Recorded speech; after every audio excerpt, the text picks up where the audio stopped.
और ये जो कह रहे हैं कि भारतीय जनता पार्टी को हमने छोड़ा है, हिंदुत्व को नहीं छोड़ा, जबकि भारतीय जनता पार्टी ने हिंदुत्व की नई परिभाषा गढ़ ली है। ये कहते हैं कि जनता दल यू, पीडीपी और टीडीपी के साथ भारतीय जनता पार्टी ने गठबंधन किया।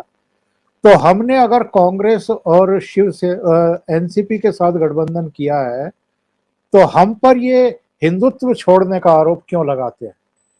नहीं, बात ये है कि आज देवेंद्र फडणवीस ने बहुत अच्छा बोला कि आज भी आपने गठबंधन तोड़ा, ये सब हो गया, फिर भी हम बाला साहब का गौरवगान करते हैं। आज का दिन है, बाला साहब का जन्मदिन है, तो हमने उनके लिए कुछ चार अच्छे शब्द बोले हैं। क्यों नहीं राहुल गांधी या सोनिया गांधी या प्रियंका वाड्रा एक ट्वीट कर लेते? क्या लाचारी है आपके, आप उनके साथ रहे हो, आप हमको सही है। गाली देते हो, फिर भी हम बाला साहब की सराहना करते हैं। तो आप कम से कम उनको बोलो कि आज हमारे शिवसेना के जो संस्थापक है उनका जन्मदिन है, उनके लिए एक ट्वीट करो। ये भी आप नहीं बोल सकते। उन्होंने तो आपसे बात तक नहीं की गोवा में और यूपी में, फिर भी आप उसके पिछले को बनकर बैठे हो। और गाली किसको दे रहे हो?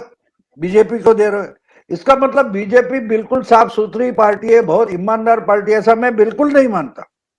लेकिन इनकी जो हालत हो, ये गलती कर बैठे, इनको समझ में आता है कि मैंने गलती की है, तो वो गलती झांकने के लिए, छुपाने के लिए इनको बार बार, अब 2 साल हो गए, खुद चीफ मिनिस्टर बने बैठे हो, आपकी पार्टी सत्ता में, बीजेपी पे अपोजिशन में बैठी है।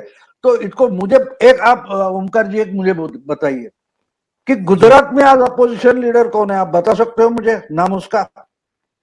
हाँ, किसी को याद नहीं है। उड़ीसा में कौन अपोजिशन लीडर है, आपको मालूम है? बिल्कुल किसी को याद कर्नाटक नहीं। में आपको मालूम नहीं। लेकिन पूरे देश की जो राजनीति एनालिस्ट है, उनको रोज देवेंद्र का नाम सुनना पड़ता है, क्योंकि शिवसेना उनका नाम लेती है। बिल्कुल। पूरे देश में एक अपोजिशन लीडर एक स्टेट में है जिसको वहां की सरकार डरती है। अब बोलिए मुझे, हमने कहीं देखा है ऐसा कि अपोजिशन लीडर से सरकार डरी हुई है? बिल्कुल नहीं। देखो, ममता बनर्जी वो मोदी जी पर बहुत अटैक करती है, लेकिन लोकल लेवल की जो बीजेपी है उसको घास तक नहीं डालती ममता बनर्जी। जी जी। यही आपको उड़ीसा में दिखाई देगा। नवीन पटनायक वहां के बीजेपी वालों के लिए एक शब्द तक नहीं बोलते, उनको जरूरी नहीं लगता, उनका डर तक नहीं लगता। आपने तमिलनाडु और केरला की बात छोड़ो, वहां बीजेपी उतनी है भी नहीं। लेकिन आप मध्य छत्तीसगढ़ देखिए, आप राजस्थान देखिए, वहां के अपोजिशन लीडर को वहां के कांग्रेसी चीफ मिनिस्टर घास तक नहीं डालते। जी तो जी। ये रोज उठकर बीजेपी के नाम से इतने चिल्लाते क्यों है? क्योंकि ये महाराष्ट्र के बीजेपी से डरे हुए हैं, बिल्कुल डरे हुए। क्योंकि ममता हो या नवीन पटनायक हो, गहलोत हो या बघेल हो, इनकी पार्टियां अपने बलबूते पर और बीजेपी से बड़े संख्या में एमएलए चुनकर लाने वाली पार्टी है। और शिवसेना को मालूम है कि हम बीजेपी से आधे भी एमएलए चुनकर नहीं ला सकते, इसलिए ये डरे हुए हैं।